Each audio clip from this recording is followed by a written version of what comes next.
Olá, pessoal! Hoje nós vamos dar início, a mais uma aula da disciplina de Nutrição e Envelhecimento, uma disciplina do curso técnico em cuidados de idosos da Escola Técnica de Saúde da Universidade Federal da Paraíba. Então, nós vamos falar hoje de um tema muito importante da nossa disciplina de Nutrição e Envelhecimento, que são os macronutrientes, Falar da nutrição numa perspectiva dos macronutrientes, que são os carboidratos, as proteínas e os lipídios. E aí, para início de conversa, nós precisamos entender um pouquinho o que é a nutrição, que são alguns termos importantes para que a gente adentre nesses macronutrientes tão importantes para a nutrição do ser vivo, dos seres vivos de modo geral. Então, nutrição é o ato de nutrir. É um processo biológico que utiliza o alimento como fonte de energia para que seja possível realizarmos as nossas funções vitais. Então, o nosso corpo, o corpo humano, ele precisa de energia. De onde a gente vai adquirir essa energia? Dos alimentos. E a nutrição é o ato de nutrir. A gente se nutrir através dos alimentos. Isso significa que quando comemos, nós transformamos o alimento através da digestão em substâncias que são chamadas de nutrientes, que são absorvidas pelo nosso corpo para ajudar no nosso crescimento, no desenvolvimento e no bom funcionamento do nosso organismo. Então, a gente se alimenta e através da digestão, que é o processo que ocorre nesse alimento no nosso sistema digestório, vai haver a transformação desse alimento em nutrientes, que são partículas, substâncias menores, que vão ser utilizadas para fornecer energia para a gente crescer, se desenvolver, realizar nossas atividades diárias.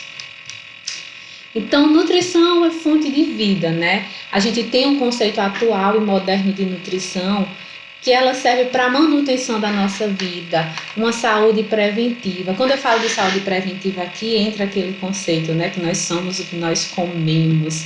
Por quê? Porque através de uma alimentação saudável, de uma nutrição saudável do nosso organismo, nós conseguimos manter nossas atividades, manter a funcionalidade ideal dos nossos sistemas, O sistema cardíaco, o sistema respiratório, o sistema digestório, sistema músculo-esquelético. Então, nós precisamos de uma nutrição adequada, de uma alimentação saudável. Não é se alimentar de qualquer forma, de todo jeito.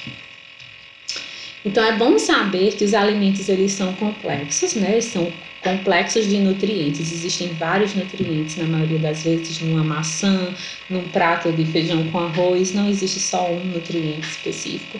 E eles precisam ser decompostos em elementos simples, Esses alimentos que são complexos, quando eles entram no nosso organismo, mediante o processo de digestão, eles vão ser decompostos, quebrados até elementos simples, que são esses nutrientes, para depois serem reconstruídos na forma que o organismo deseja, tá bom? Ou seja, para o uso imediato ou para armazenar sob a forma de glicogênio e gordura, por exemplo, Quando a gente come os alimentos, que ele passa pelo processo de digestão, eles vão ser degradados, vão ser quebrados em nutrientes menores, que é o que a gente vai falar hoje aqui.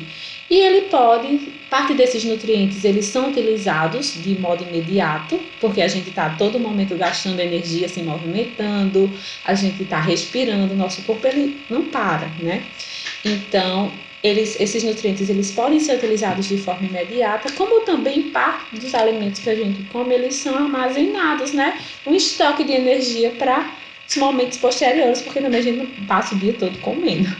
Aí eles são armazenados em forma de gordura, de glicogênio, de glicose no nosso organismo.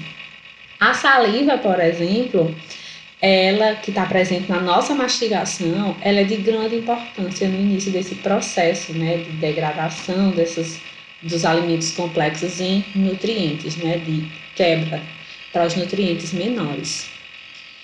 E falando sobre a nutrição e envelhecimento, Ai, professora, mas por que é tão importante a gente estudar a relação da nutrição com o envelhecimento? Eu trouxe alguns dados aqui importantes para vocês terem noção quanto é importante a gente entender que o idoso ele precisa de uma nutrição adequada, de uma alimentação saudável. Então, existe hoje uma prevalência de desnutrição na população idosa brasileira, que está em segmento ambulatorial, por exemplo, nos PSFs, nos postinhos, de cerca de 20%.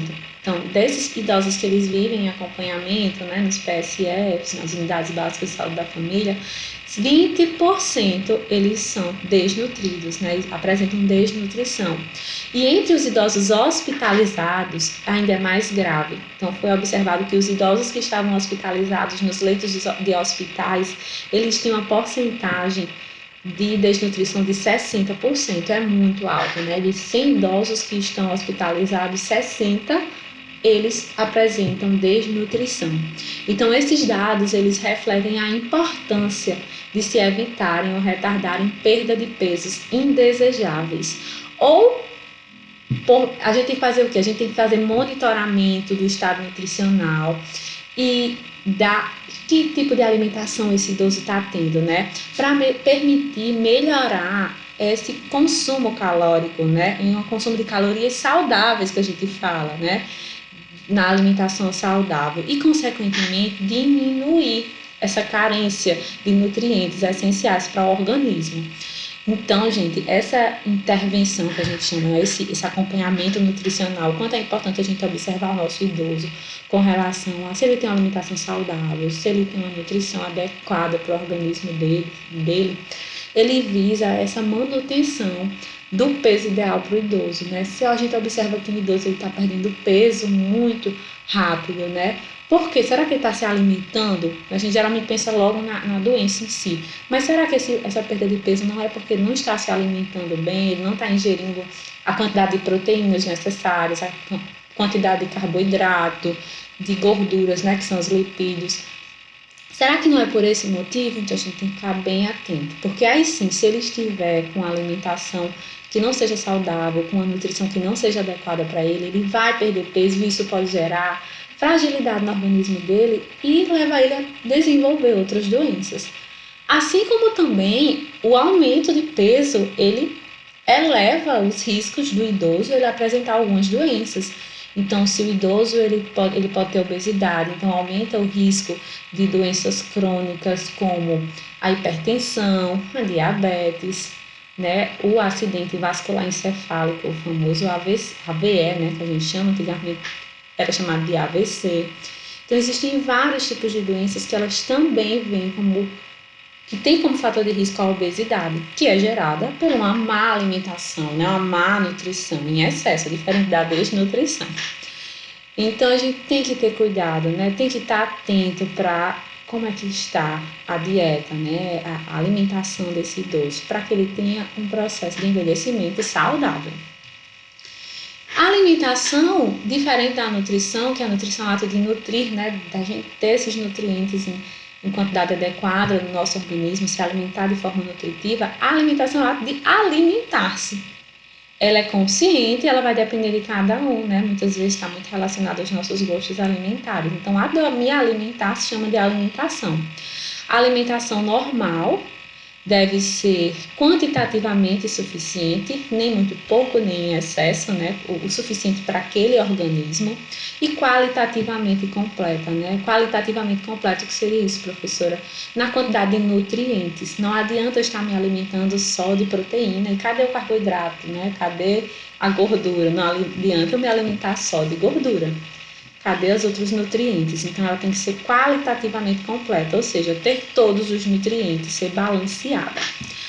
Além dessa alimentação, ela tem que ser harmoniosa, né, com os componentes e adequada à finalidade e ao organismo que se destina, né? Então, a pessoa mais velha, ela precisa de uma alimentação mais rica em quê, né?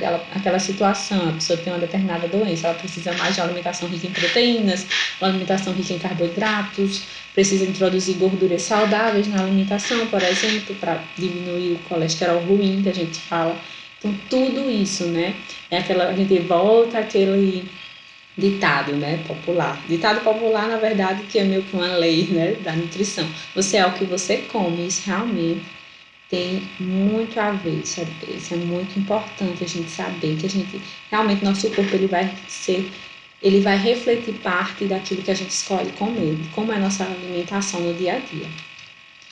Então, os alimentos, o que são os alimentos? São as substâncias introduzidas no organismo, né? Visando promover o crescimento, a reparação dos tecidos, a produção de energia e o equilíbrio das diversas funções orgânicas. Estes são de origem, né? Podem ser de origem animal, origem vegetal, como as frutas, os legumes, e de origem mineral. São classificados de acordo com suas propriedades, né, físicas e químicas e sobre sua forma de atuação no nosso organismo. Então, aí vem a pergunta, né, gente? Depois de a gente falar de nutrição, alimentação, dos alimentos. A alimentação é um fator de risco para a saúde? O que é que vocês acham? Eu diria que a alimentação inadequada, uma alimentação não saudável, ela é um fator de risco para a saúde, seja para mais, né, gente comer em excesso, quanto para menos. Por quê? Porque a gente tem uma alimentação não saudável, inadequada para o que o nosso organismo precisa, a gente pode desenvolver com isso enfermidades, doenças relacionadas ao excesso alimentar, né, a obesidade, por exemplo, e enfermidades relacionadas à inadequação qualitativa da dieta, né, a carência de alguns nutrientes, né, a desnutrição, como por exemplo, né, uma dessas enfermidades. Já os nutrientes, o que são os nutrientes? A gente já falou um pouco sobre eles, né? São as substâncias químicas que compõem o alimento que é utilizado pelo organismo. Por exemplo, os carboidratos, os lipídios, as proteínas, as vitaminas e os minerais. Portanto, para se alimentar de forma a nutrir o organismo sem prejudicá-lo, é preciso observar as leis da alimentação, né? O que essas leis? Uma alimentação balanceada, uma alimentação adequada, uma alimentação saudável. Então, as pessoas cada vez mais tomam consciência dessa atitude. Alimentar-se para nutrir o corpo, né? Com essa necessidade, essa é a finalidade da alimentação. E às vezes um alimento comporta-se como um tóxico, ele não é bom para o nosso corpo e não é nada nutritivo. A gente tem vários exemplos hoje no mercado de alimentos que não são nutritivos, né? Eles são bombas calóricas e não têm nutrientes, como por exemplo os refrigerantes. Um alimento ele é nutritivo quando ele colabora ou sustenta os processos de manutenção da vida, quando ele tem algo a trazer, algum nutriente importante para o nosso processo de gasto de energias, de atividades diárias. E o alimento bom ele também pode ser perigoso para o nosso organismo quando ele é ingerido em excesso. Por exemplo, se a gente ingere muito carboidrato, que é um nutriente muito importante para o nosso organismo, mas isso não quer dizer que a gente deve ingerir em grande quantidade, a gente pode desenvolver doenças como diabetes, né? Que os carboidratos eles se transformam em açúcar no nosso organismo, né? Não é tudo que se transforma em açúcar no nosso organismo não é só que tem um gosto doce, como é comum a gente pensar. Então, assim, várias coisas como o pão, por exemplo, ele é um carboidrato. Então, quando ele entra no nosso organismo, ele vai se transformar em açúcar. Pessoas que têm diabetes, por exemplo, elas não podem estar comendo muito carboidratos. Pessoas que têm predisposição a diabetes, né, tá em estágio pré-diabético, têm que reduzir os carboidratos. Então, dando aqui alguns exemplos para vocês entenderem que muitas vezes um nutriente que é tão importante, que é bom para o nosso organismo, se ele consumido em excesso, ele se torna perigoso. E aqui eu trouxe mais uns conceitos, né, para a gente entender que existe uma diferença entre ingestão, digestão, absorção e distribuição dos alimentos, dos nutrientes no nosso organismo. A ingestão é a entrada do alimento em nosso organismo, né? Quando a gente coloca, por exemplo, por via oral, a gente está na ingestão. A digestão é a quebra das moléculas desses alimentos, que ela vai acontecendo já desde a partir da boca, com a saliva, e quando ele vem descendo pelo nosso trato gastrointestinal. Então, vai haver a digestão.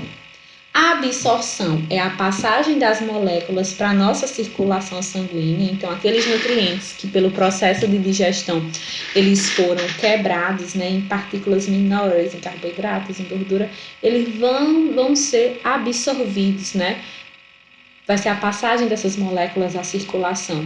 E a distribuição é a oferta das substâncias às células, né?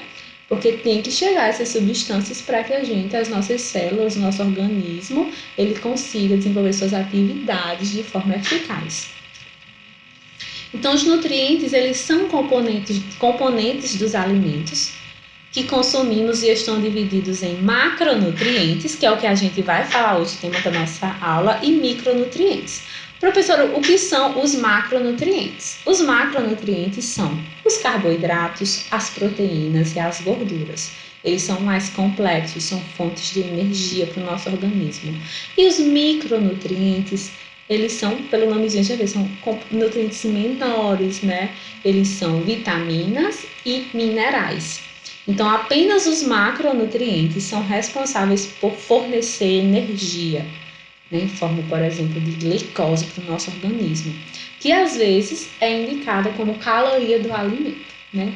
A gente vai ver nos rótulos dos alimentos a quantidade de calorias que aquele alimento ele dá por uma porção específica.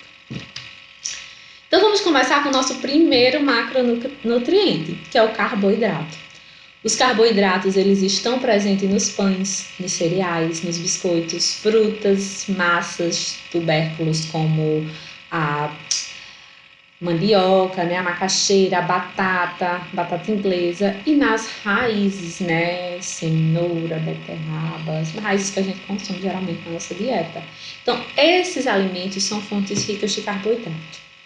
Além desses alimentos, os carboidratos também estão presentes em produtos como o açúcar refinado, né, ou diz aquela coisa de carboidrato se transforma em açúcar. Então, açúcar refinado, os chocolates, os doces em gerais, mas esses alimentos não são considerados tão saudáveis quanto aqueles que estão presentes em cereais, frutas e nas massas, né? Como nos pães, as massas em geral. Então, a gente tem que entender que o carboidrato, ele é um nutriente que é ele que é responsável, na maioria das vezes, pelo fornecimento da glicose, né? No nosso organismo, que é a principal fonte de energia, né? Nosso organismo é a glicose. Então, eles são fontes ricas de energia, de glicose, trazem bastante calorias, se a gente for pensar, no modo geral, né? E principalmente esses que têm açúcares refinados, né? Os doces em si, com sabor doce. Então, eles são muito calóricos. E qual é a principal função do carboidrato? Como eu já havia dito, é fornecer energia para o corpo humano, sendo na sua maioria transformada em glicose. Então, no processo de digestão, eles vão se degradar, esses alimentos vão se quebrar e vão se transformar em glicose nas partículas menorzinhas para serem absorvidas pela corrente sanguínea, tá bom? As proteínas, né? O que são as proteínas? As proteínas são outro tipo de macronutrientes que podem ser de origem também animal como vegetal, né? Está tanto nos vegetais que a gente se alimenta, como também as proteínas de origem animal, né? Com as carnes, por exemplo, são fontes ricas de proteína. Então, as proteínas de origem animal, elas são encontradas principalmente nas carnes, né? Nas aves, carne bovina, suína, nos peixes, os animais de modo geral. Existem também os de origem animal, que não são necessariamente as carnes, né? Mas como o ovo, o leite e os derivados do leite. Queijo, requeijão, iogurte e outros produtos. E tem as proteínas de origem vegetal, que são encontradas nos diversos tipos de feijão, soja, lentilha, grão de bico. Todas as proteínas, elas são chamadas de nutrientes construtores. Por que, professora, as proteínas são nutrientes construtores?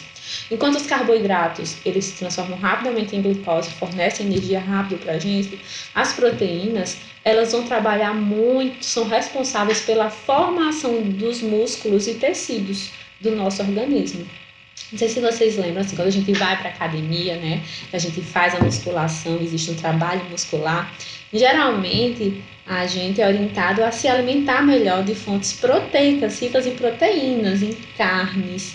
Por quê? Porque elas vão, consumindo mais proteína naquele período de estímulo realizado na musculação, a gente vai ter um desempenho melhor, né? Vai ter um melhor desempenho na construção do músculo. Por quê? Porque quando você consome a proteína, ela é um nutriente construtor. E ele trabalha exatamente nessa construção de músculos, de tecidos, de pele.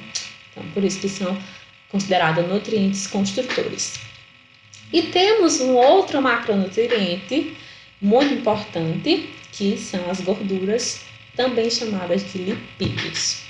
Então, as gorduras animais, né, que estão presentes em todo tipo de carne, e os óleos vegetais, como de soja, milho, girassol, canola e outros são os nutrientes mais calóricos, né? A gordura ele é muito calórico, mais até do que o carboidrato. Então, por isso, devemos consumir esses nutrientes. A gente deve consumi-los, mas não em excesso, com moderação, porque os alimentos, com moderação desses alimentos, né, que eles nos fornecem diretamente a gordura pronta. Então, elas são importantes, sim, são nutrientes importantes as gorduras, pois mesmo em pequena quantidade, eles fornecem umas substâncias chamadas ácidos graxos indispensáveis. Professor, o que são esses ácidos graxos, né? Então, na composição dos lipídios, eles vão fornecer ao nosso organismo ácidos graxos, que são substâncias utilizadas muito úteis na absorção de algumas vitaminas. A gente só consegue absorver se a gente também tiver uma alimentação que exista a gordura, né, implementada nela. Como, por exemplo, a gente também precisa das gorduras saudáveis que a gente chama, né, como o azeite de oliva, as gorduras que vão retirar realmente, ajudar a diminuir a gordura ruim no nosso organismo, né, que é o LDL. Muitas vezes a gente vê lá o colesterol alto e na dieta daquela pessoa ela vai ter que consumir gorduras, mas gorduras boas que vão ajudar a diminuir esse colesterol alto que vai estar identificado. Então isso é bem comum. Então a gente não pode pensar que a gente não deve ingerir gorduras, a gente deve ingerir com cuidado, com moderação, porque sim, eles são nutrientes muito importantes para o nosso organismo. Então, gente, a gente conheceu hoje 3 macronutrientes, né, os principais realmente existentes, que são os carboidratos, as proteínas e as gorduras ou lipídios. E a gente pensa que, assim, de modo geral, que a gente tem que entender que uma alimentação saudável é o ingrediente essencial para a promoção de saúde e para a prevenção de doenças, né? Foi aquilo que eu falei, a alimentação é um fator de risco. Depende, né? Se ela for inadequada, se ela não for saudável, ela é um fator de risco para várias doenças e enfermidades que a gente pode adquirir com o tempo. Então, assim, o que é que promove uma alimentação saudável? Reduzir as chances de aparecimento de doenças que prejudicam a qualidade de vida, né? Como a obesidade, a hipertensão, diabetes, osteoporose, as dislipidemias, né? Entre outras. Manter doenças crônicas sob controle, minimizando e até diminuindo suas complicações. Quando, por exemplo, eu tenho diabetes, eu tenho que ter uma dieta, né, pobre em sódio, ingestão de sal. Quando eu tenho isso é hipertensão, quando eu tenho diabetes, eu tenho que ter uma dieta mais limitada em carboidratos, porque senão aquilo vai aumentar as quantidades de açúcar, a gente não pode, tem que ter esse controle. Então, muitas vezes, quando você já tem uma doença instalada, você também tem que regularizar a dieta, né? O idoso, ele vai, por exemplo, ele vai ter que regularizar a sua dieta para que a dieta, junto com o tratamento, né, seja medicação ou não, ele venha minimizar as complicações em decorrência daquela doença que ele tem. Uma alimentação saudável, ela pode potencializar o sistema imunológico, fornecendo as reservas naturais, fortalecendo as reservas naturais contra infecções, alergias e doenças oportunistas. Então, são vários os benefícios de uma alimentação saudável. Então, pessoal, hoje, né, nós estudamos sobre os macronutrientes na disciplina de Nutrição e Envelhecimento. Espero que vocês tenham gostado. Vou deixar aqui para vocês o material para leitura e uma atividade para vocês realizarem. Abraços e tchau, tchau!